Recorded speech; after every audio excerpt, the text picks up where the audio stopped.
आज आपण एक कथा बघणार आहोत. वीरांगना होती. मित्रांनो, धूर, दुःख, भय आणि बंडाची गर्जना याने व्यापलेला 1857चा तो काळ. देशभर पेटलेली स्वातंत्र्याची मशाल आणि या उग्र अग्नीतून जन्माला आलेली एक छोटी ज्योत नायना. वय फक्त 13-14 वर्षाचं, पण धैर्याचा महासागरच. तिचे नाव आजही इतिहासाच्या पानात नाही, परंतु लोकांच्या हृदयात सोन्याच्या अक्षराने कोरलेला आहे. नानासाहेब पेशव्यांचा महाल, शिस्त, संस्कार, संस्कृती, साहस आणि परंपरेचे मंदिर. या महालाच्या दालनामध्ये एक छोटी मुलगी पळत असे, नैना. लहानपणापासूनच ती असामान्य होती. डोळ्यात तेज, हृदयात निडरता आणि मनात स्वाभिमानाचा पिंजरा. नानासाहेब तिला म्हणत, देशभक्ती रक्तात असली की वय लहान मोठं नसतं. महालात तिला तलवार चालवायला शिकवलं जात होतं.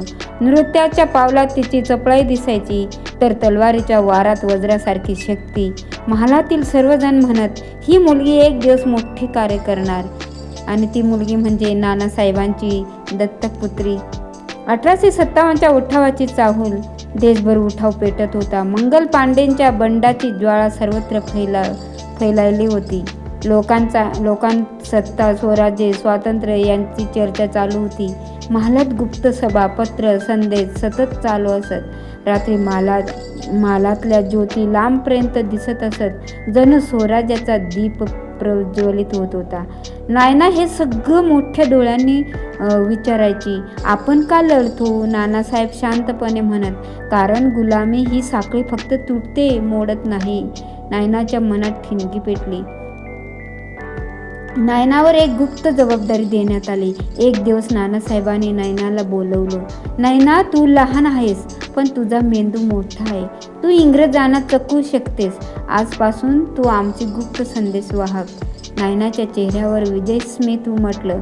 ती गावोगावी इंग्रजांच्या नजरेत न येता पत्र पोस्ट करायला लागली. कधी मुलगी म्हणून, कधी भटक्या पोरासारखी, कधी फुले विकणाऱ्या मुलीसारखी. ती कोणत्याही रूपात समावायची. अनेक वेळा इंग्रज सैनिक जवळून गेले तरीही ती शांतपणे नजरेआड व्हायची. लोक म्हणायचे, ही मुलगी तर चपळाई देवता आहे. पण क्रूर इंग्रज गप्प बसणारे नव्हते.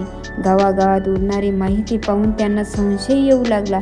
एका सैनिकाने सांगितलं, एक छोटी मुलगी जास्त फिरते. इंग्रज अधिकाऱ्यांच्या कपाळावर आड्या पडल्या.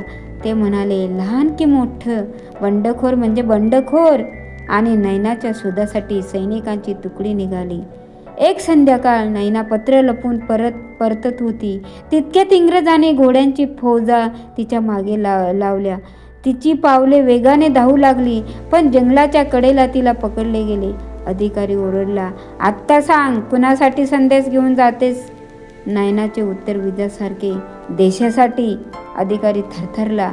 त्याला अशा निर्भय धैर्याची सवय नव्हती. अत्याचाराने निर्णय तिच्यावर लादण्यात आले. तिला कैद करण्यात आले.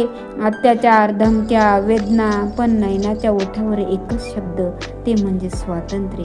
क्रूर इंग्रजांनी निर्णय घेतला, जनतेसमोर उदाहरण ठेवा. बंडखोराची किंमत काय असते ते दाखवा. जिवंत जाळण्याची शिक्षा नैनाला देण्याचे ठरवले. गावाच्या चौकात खांब उभारला गेला. लोकांच्या डोळ्यात भीती, वेदना आणि अपमान. नैनाला दोऱ्यांनी बांधले गेले.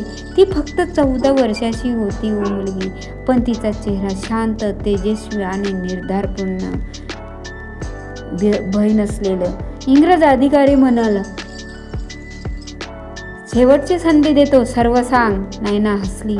हो, हसली आणि म्हणाली, माझा आवाज जाळाल, पण माझी कथा ज्वाळातून उभी राहील. अग्नी पेटवण्यात आला. जळत्या ज्वालामध्येही नैना जोरात ओरडत राहिली, भारत मातेचा जय. नानासाहेबांना सांगा, मी वचन पाळलंय. आणि ती ज्योतीत विलीन झाली. त्या ज्वाळाने एक जीव घेतला, पण हजारो मनात स्वातंत्र्याची भावना जागवली. नैना वयाने लहान पण धैर्याने महान. नाव अज्ञात पण कार्य अमर. ती पहिली ज्योत होती. ती म्हणाली, वीरास वय लागत नाही.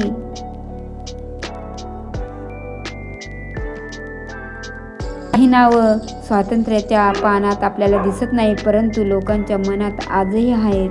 नयनाची कथा आपल्याला शिकवते, भीतीपेक्षा धैर्य मोठं असतं. शरीर लहान असलं तरी मन पर्वता एवढं असू शकतं.